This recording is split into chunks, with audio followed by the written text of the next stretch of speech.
What's up, everybody? Well, I've given 8 hours to the company today, and then I'm home, fed and watered the birds, and the plants as needed. So now I get to do what I want to do.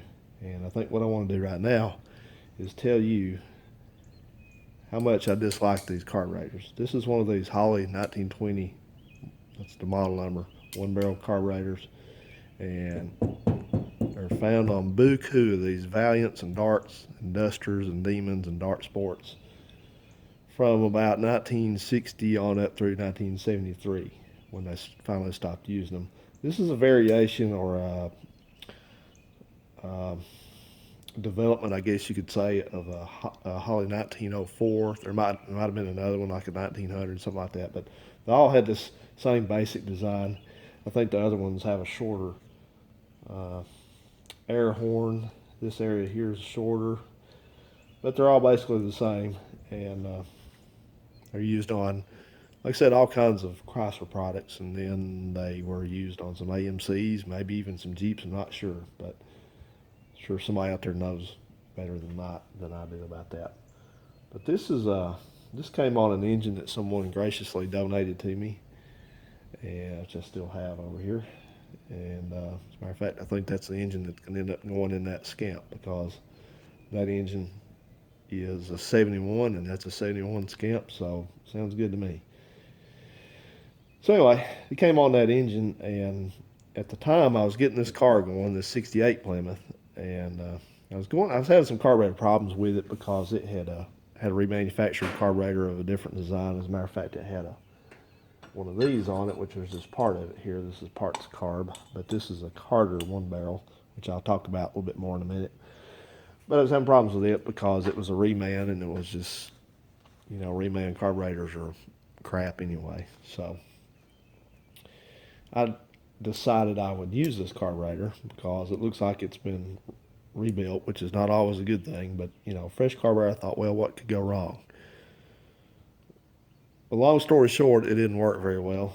It had problems from the get-go, and I'll talk about that. But I want to tell you why I don't like using these carburetors.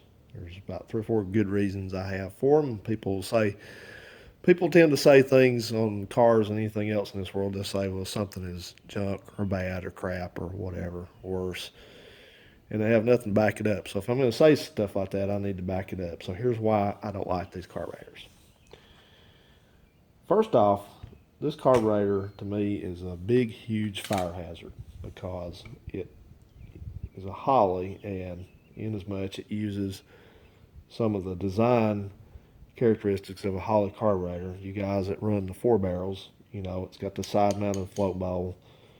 And so I don't like that because at any time you have halfway full of fuel right here, and this thing, all it is a gasket. So you have a gasket under fuel level, fuel above the gasket, you might say. So I don't like that because these things are, sometimes they seal pretty good, sometimes they don't. If you look at this one, I don't know if it'll show up too well on the camera, but if you look here and see, these ears, there's four ears on it, and when these screws get tightened down several times, these ears bend inward, and so it tends to warp this cover here a little bit. I know it's got bracing on it, but it does happen. So I've had a few of these in the past that it's very hard to get them to not leak, and so I don't like that. People have used different things to try sealer, which is a terrible idea.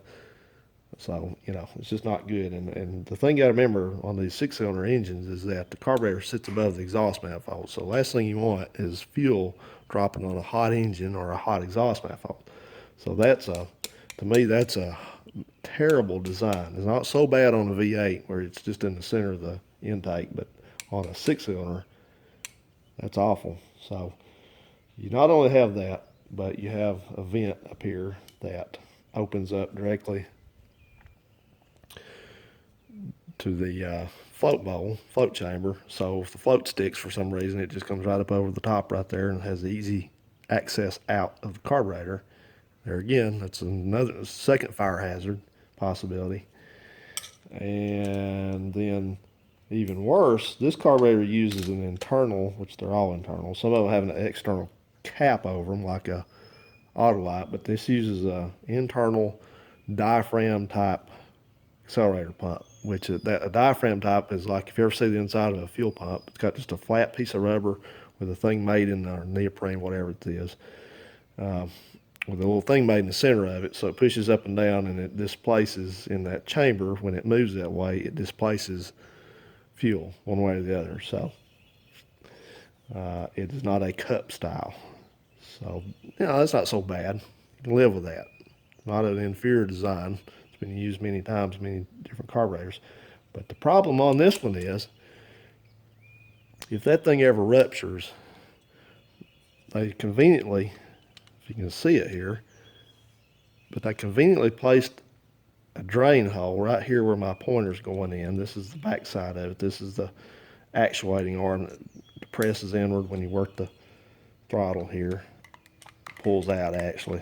See it move right there.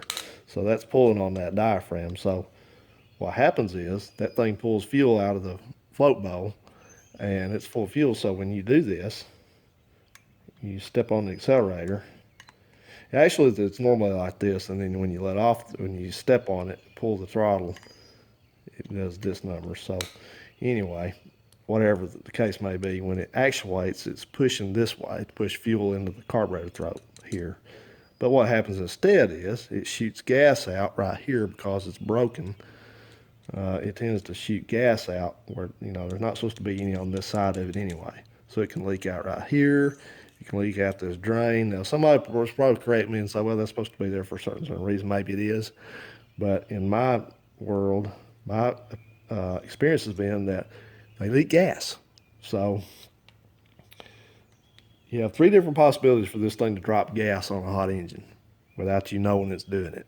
Unless you're under there, you smell gas or something. By then, it's probably too late. So that's that. If that ain't enough, you want to hear something else? Here's another bright idea somebody had back in their very early 60s. They thought, I wasn't alive in the 60s, but, from looking at historical things, we were pretty optimistic back in the 50s and 60s. So we were, if something sounded fun, we just did it, I guess. We didn't really think about the outcome. But something they did, Holley actually equipped some of their carburetors, these 1900 series carburetors, with a glass float bowl cover. It wasn't metal like this, and they called it the Visibowl. They're quite rare now, but let's just kind of think about that for a little bit. Think about if something happens and that thing breaks, cracks, something happens, where's all the fuel going to go? Out. So, the novelty of being able to start the engine up and see the fuel in there, it's like those clear distributor caps. It sounds fun at first, but then you sort of realize it's not really a good idea. And here again, I made a video a few years ago about those glass fuel filters that you can buy at the parts store that hang on the wall. I don't know who makes them. Spectre, I think, makes them. Chinese. But, I talked about those. I said there's not a good idea to put those in your engine compartment. Use a plastic, which is not too much better, or a metal fuel filter. And, these guys come back and they always debate that. They say, well, if you have it strapped up and it's, if, they take that angle about like, if you're smart enough to know how to keep it out of danger, then you won't have any problems. So inferring that they're smart enough, so they hope you are. Here's the thing, okay? Let's think about that real quick. If you have something even strapped up in the engine compartment, or you have this carburetor, it sits like this on the engine, just like that. If you have it there, and it's on the engine, and something jumps up off the road, like if you hit a piece of something off the road, and it gets into the fan, and the fan slings it backwards, and it goes right into that float bowl cover, or it goes right into that fuel filter that you have safely strapped up out of the way that nothing can possibly happen to now because you were smart enough to strap it up out of the way, up there with tape or something like that, and breaks it, what do you think is going to happen? It's going to leak. and you're probably going to have a fire. So just don't do that. Stick to metal. Don't try to be a, you know, don't try to be a forge a new pathway where it wasn't one doesn't need to be forged, I guess you could say. But I'm apologize for saying that so much. I didn't realize it. I said, I guess you could say, or in other words, whatever I said in that video I posted last night, that's kind of excessive. I don't know what came over me. But, all right, so that's enough of that. So that's why I don't use these, because they're a fire hazard through and through. Holley carburetor, I don't use any Holley carburetors except one, which is a model 1945, which is totally different from one of these. It looks a lot more like a Carter carburetor. But that's enough there. I don't use any Holley carburetors. I don't like their design. They may work fine, but I'm not into it. So that said, the second thing I don't like, the second thing besides leaks, I guess you could say, that I don't like. Let's pull the float cover off this thing and look at it inside. I don't like the design of these because they use a metering block, and I understand maybe it's easier to tune, maybe, but I don't know a lot about metering blocks, except that I know for a fact that when they stop up and get clogged up, it can be very hard to clean them and get them working again, and that's a notorious thing on these carburetors, is to have the metering block plug up. And then you know what to do then? Well, if you're 80% of the population, you take it off, you go to the parts store and get another one and let somebody else worry about it. And get another reman like this one till it craps out. But the other 20%, throw it directly in the garbage, recycle it. So I don't do either one. I take these off promptly. Well, if I get a car, even if it's running good and it doesn't act up and doesn't do anything wrong, then I'll leave it on there.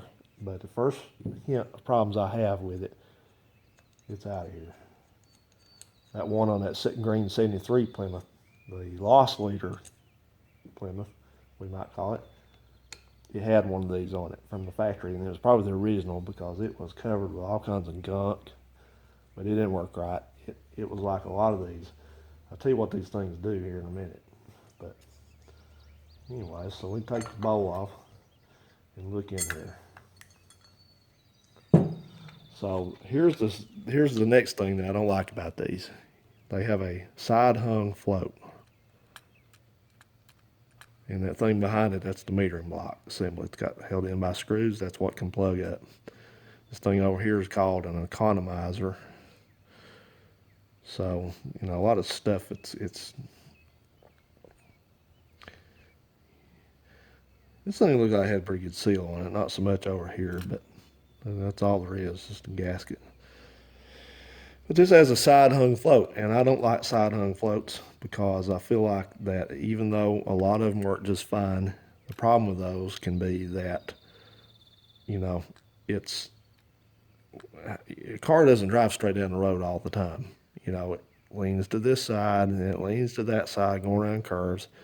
So the float level in this thing is constantly changing. So to me, a side hung float tends to react more to that when, in a negative fashion. Say if it's, if it was over here, the car was leaned over here a lot, like if it's parked or something, you're trying to run it with it sitting, off the side of a driveway or something, then there's a chance it could possibly even starve for fuel right there.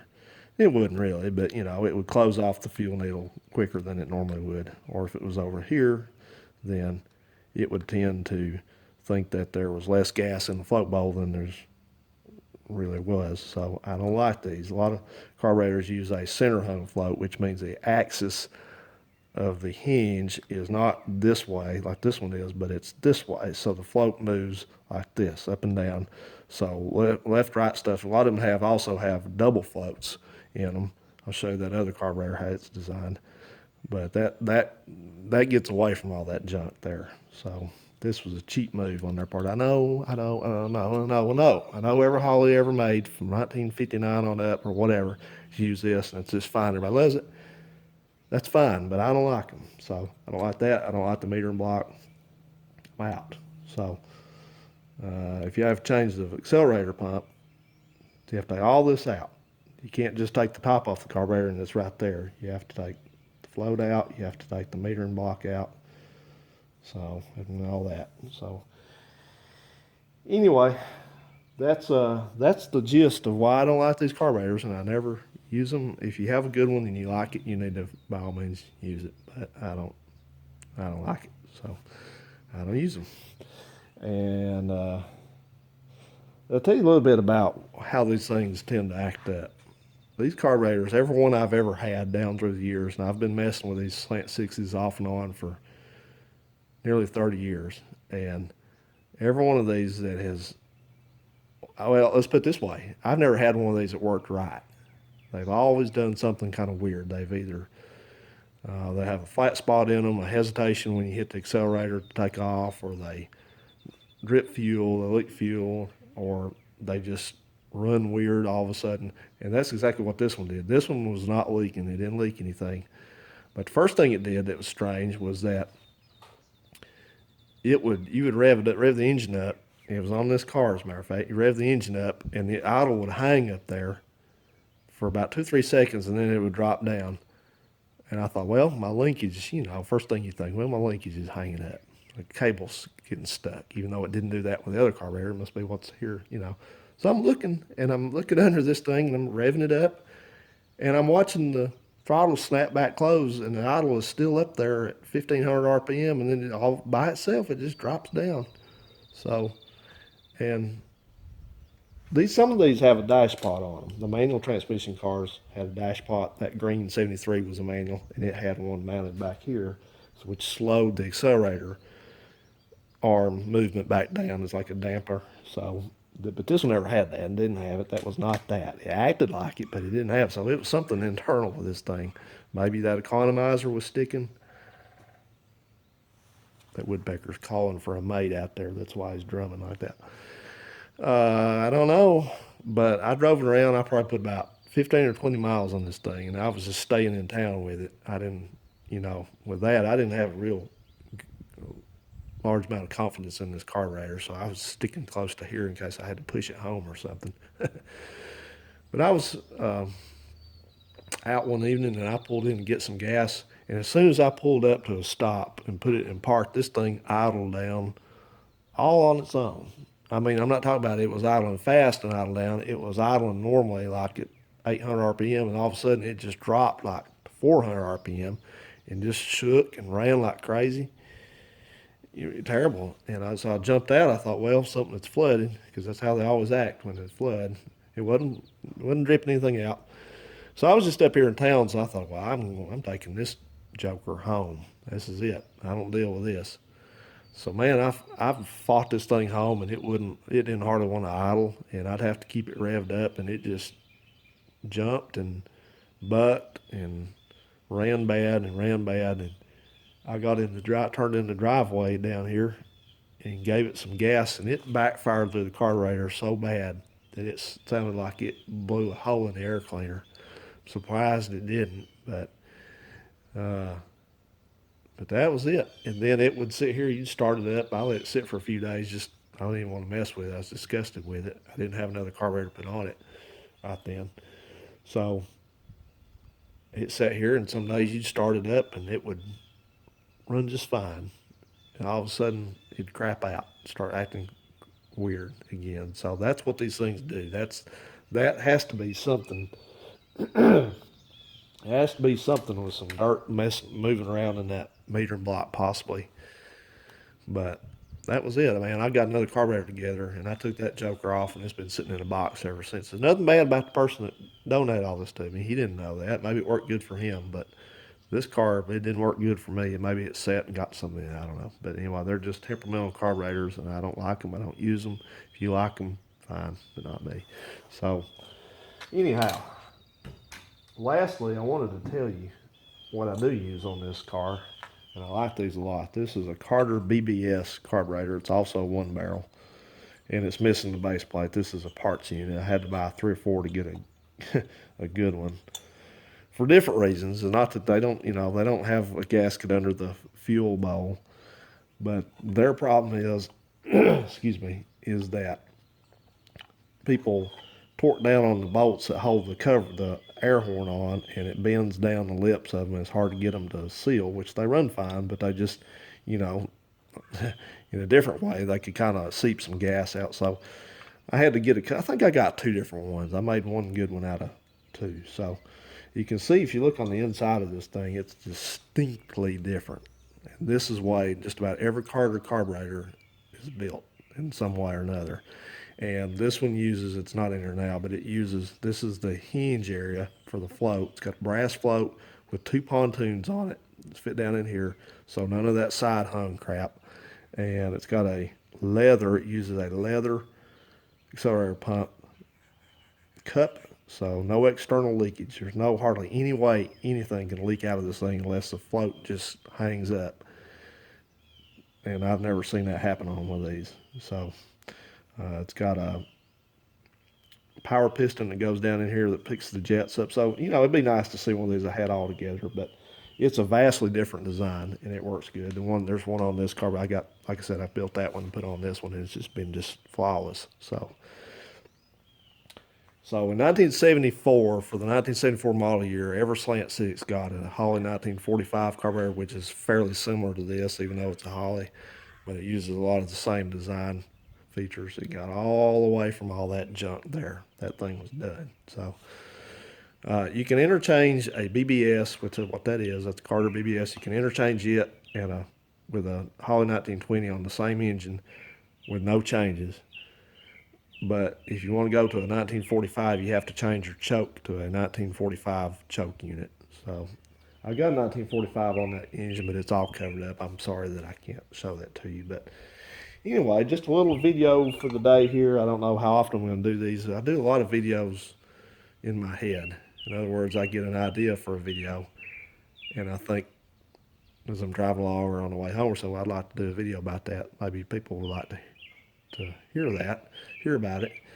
And then by the time I get home, I'm busy or I'm doing something else and I forget about it and I don't do it. So I'm trying to do this, you know, kind of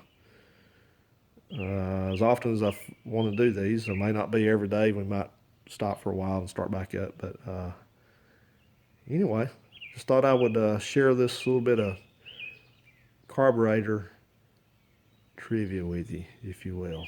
So I hope everybody's staying safe and having a good one.